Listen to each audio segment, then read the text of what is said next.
কাজটা কিন্তু ভালো হলো না সর্দার। এর ফল কিন্তু মারাত্মক হতে পারে।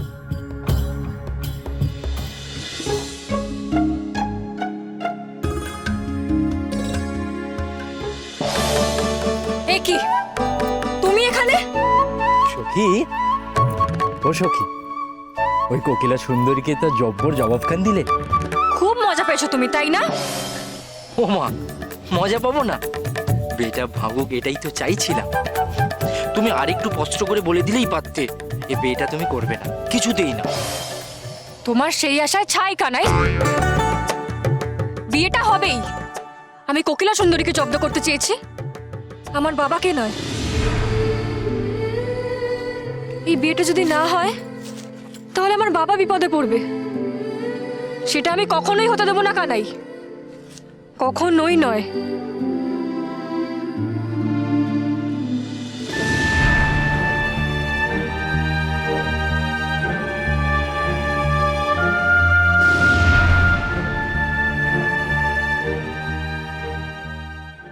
না, আমি তো দেখছি পথ এখানেই শেষ, আর এগোনো যাবে না।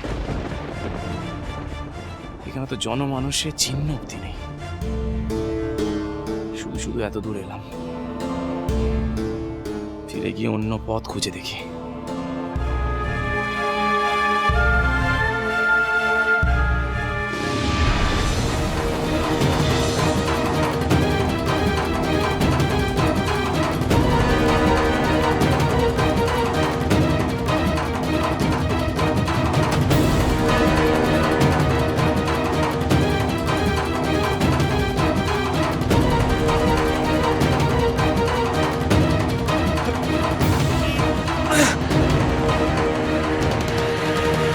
অজামিল, অজামিল, কেউ আছো? আমি বিপদে পড়েছি, আমায় বাঁচাও। যতই চেঁচাও, যতই সাহায্য চাও, কেউ তোমায় সাহায্য করতে আসবে না বিদ্যাপতি। এখন থেকে তুমি এভাবেই থাকো যতক্ষণ না তোমার শেষ শ্বাসটুকু বেরিয়ে যায়। মৃত্যুর আগে তুমি এক ফোঁটাও জল পাবে না বিদ্যাপতি। এখন থেকে মৃত্যুর প্রহর গোনা শুরু করে দাও বিদ্যাপতি।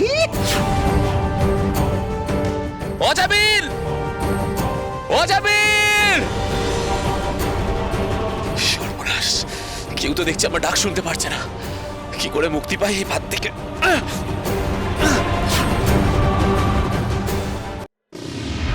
মহারাজ, মহারাজ ইন্দ্রদুম্ন,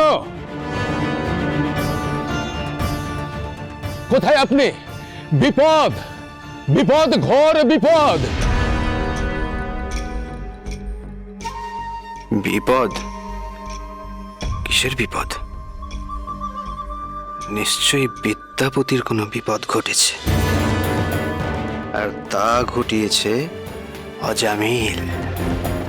বাহ, চমৎকার অজামিল, চমৎকার। মহারাজ, মহা সর্বনাশ ঘটতে চলেছে, মহা সর্বনাশ। আমার কথা আপনাদের আগেই মান্য করা উচিত ছিল মহারাজ। আমি জানতাম যে এই রকম বিপদ ঘনিয়ে আসবে। এখন এই বিপদ থেকে কিভাবে রক্ষা পাওয়া যায়? বিপদ থেকে রক্ষা পাওয়ার জন্য তো তাকে এত কষ্ট করে ডেকে আনা হয়নি গুরুদেব। আপনি মহারাজের সাথে আলোচনা করবেন, বিদ্যাপতিকে রক্ষা করবেন। তা কি করে হতে দেওয়া যায়? গুরুদেবের প্রবেশ যে করে হোক আটকাতেই হবে। বিদ্যাপতির বিপদের কথা যাতে অন্দরমহল অব্দি না পৌঁছয়, তার ব্যবস্থা করতেই হবে। মহারাজের সঙ্গে এক্ষুনি জরুরি আলোচনায় বসা প্রয়োজন। বিদ্যাপতির বিপদ, ঘোর বিপদ। মহারাজ,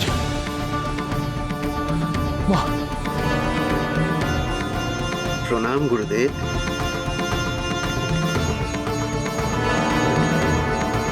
মূর্খ, তোমার মতো অর্বাচীনের প্রণাম নেবার মতো সময় এখন আমার নেই। অত্যন্ত জরুরি আলোচনায় বসতে হবে এক্ষুনি মহারাজের সঙ্গে। আলোচনা করবেন মহারাজের সাথে। কিন্তু তা কি করে সম্ভব গুরুদেব? আপনি যা বলার আমাকে বলুন, বলুন না কি বলার আছে। বলবো মানে আলোচনা করব তোমার সঙ্গে চন্দ্রকেতু।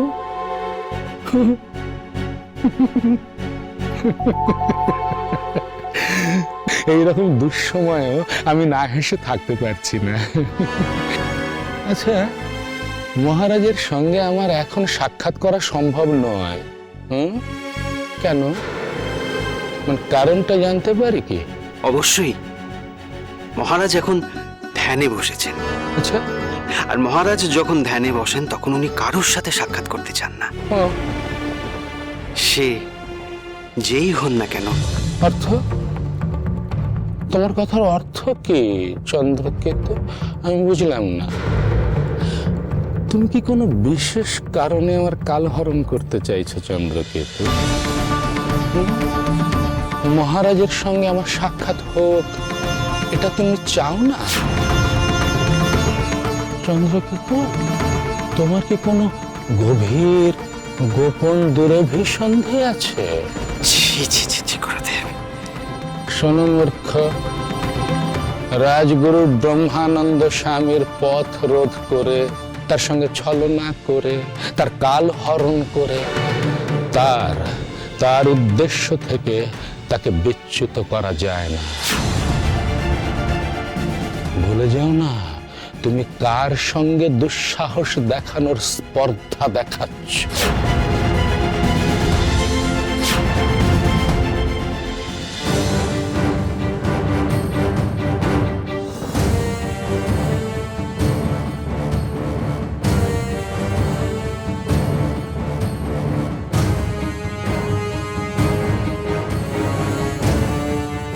সারা দেহের রক্ত এসে মাথায় জড়ো হচ্ছে,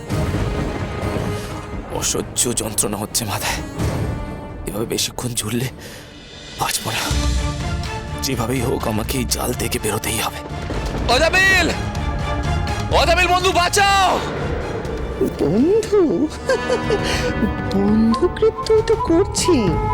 প্রকৃত বন্ধুর তো এটাই কাজ।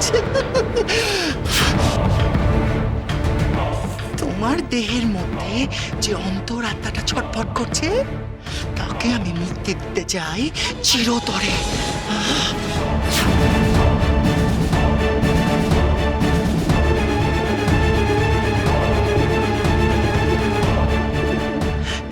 এই তো সেই পারাপথ। এর মাধ্যমেই বিদ্যাপতি মহারাজকে পত্র পাঠিয়েছিল।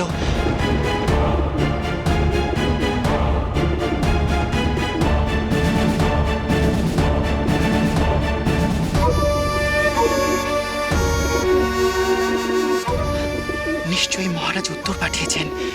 দেখতে হবে মহারাজ কি উত্তর পাঠিয়েছেন। আপনি আমাকে ভুল বুঝছেন গুরুদেব। হ্যাঁ, আমি কালক্ষেপ করছি, তবে তার অর্থ এই না যে আমি আপনার সাথে মহারাজের সাক্ষাতে বাধা দিতে চাইছি। আমি যা করছি আমার স্ত্রীর কারণে করছি গুরুদেব। স্ত্রীর কারণ? অর্থ না, তোমার এই কথার অর্থ কি চন্দ্রকেতু? তবে সত্যিটাই বলি গুরুদেব, আমি আমার পূর্ণ গর্ভা স্ত্রীকে নিয়ে খুবই চিন্তিত। তার প্রসবের দিন যত এগিয়ে আসছে, তার মধ্যে নানান দুর্লক্ষণ দেখা যাচ্ছে। তাই বলছিলাম, আপনি যদি এখন একবার গিয়ে ওকে দেখে একটা গণনা করেন গুরুদেব। চন্দ্রকেতু, তোমার স্ত্রীর স্বভাব চরিত্র সম্পর্কে গণনা আমার বহু পূর্বেই করা আছে।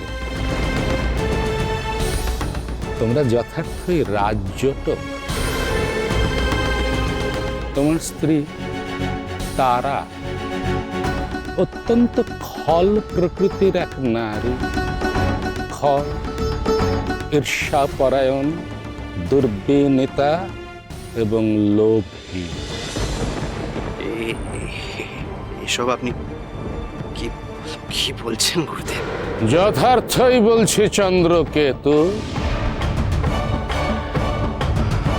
তুমি জানো ব্রহ্মানন্দ স্বামী কখনো মিথ্যা বাক্য উচ্চারণ করে না। চন্দ্রকেতু, আর আমাকে কটু কথা বলতে বাধ্য করো না। আর জেনে রেখো, তোমার স্ত্রী তারা, তিনি অত্যন্ত হীন মানসিকতার এক রমণী। কাজে তার গর্ভধারণ কালে নানা রকমের দুর্লক্ষণ ঘটবে, এ তো স্বাভাবিক। কাজে তা নিয়ে ভেবে ভেবে তুমি বৃথা সময় নষ্ট করো না চন্দ্রকেতু। যাই হোক, এখন পথ ছাড়ো, আমাকে এক্ষুনি মহারাজের সঙ্গে সাক্ষাৎ করতে হবে, এক্ষুনি, অত্যন্ত জরুরি প্রয়োজন। বিদ্যাপতির প্রাণ সংশয় হয়েছে। সে কি? একেবারে মৃত্যু ভয়। আমি গণনা করে দেখেছি, যদি এক্ষুনি কেউ তার সাহায্যে না যায়, তাহলে তার চরম বিপদ চন্দ্রকেতু। না না না না, এই কি বলছেন আপনি গুরুদেব? বিদ্যাপতির প্রাণ সংশয়? না না, এই কথা যখন আমার কানে এসেছে তখন আমাকে তো কিছু একটা করতেই হবে। আমাকে এক্ষুনি কিছু একটা করতে হবে বিদ্যাপতির প্রাণ রক্ষা করার জন্য। গুরুদেব, আমি এক্ষুনি প্রাসাদ থেকে সৈন্য নিয়ে গিয়ে বিদ্যাপতির প্রাণ রক্ষা করার চেষ্টা করছি গুরুদেব। আমাকে যেতেই হবে গুরুদেব। তুমি যাবে বিদ্যাপতির প্রাণ রক্ষার্থে? বেশ, তাহলে যাও তুমি, কিন্তু যাবার আগে মহারাজের অনুমতি নিয়ে যেও। কিন্তু ততক্ষণে যদি দেরি হয়ে যায় গুরুদেব, আমি বলতে চাইছি এই দেরির কারণে বিদ্যাপতি যদি সত্যি কোনো প্রাণ সংশয় হয়, সেই দায় কি আপনি আপনার কাঁধে নিতে পারবেন গুরুদেব?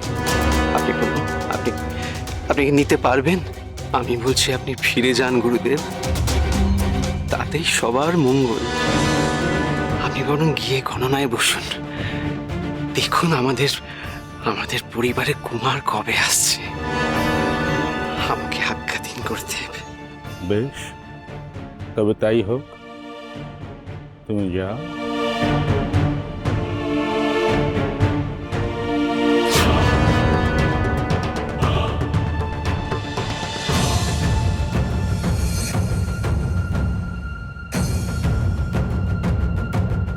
চন্দ্রকেতু, তোমার কোনো বিশেষ গভীর দুরভিসন্ধি নেই তো?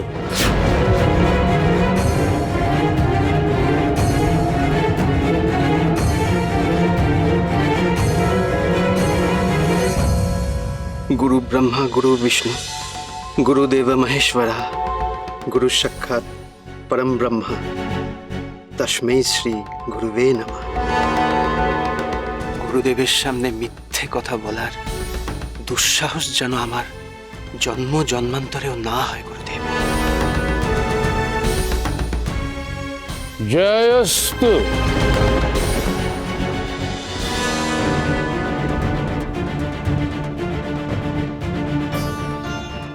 যাক, অনেক কষ্টে গুরুদেবকে ফিরিয়ে দেওয়া গেছে। অভিনয়টা মন্দ করি না। এইবার বিদ্যাপতির মৃত্যু। চন্দ্রকেতু,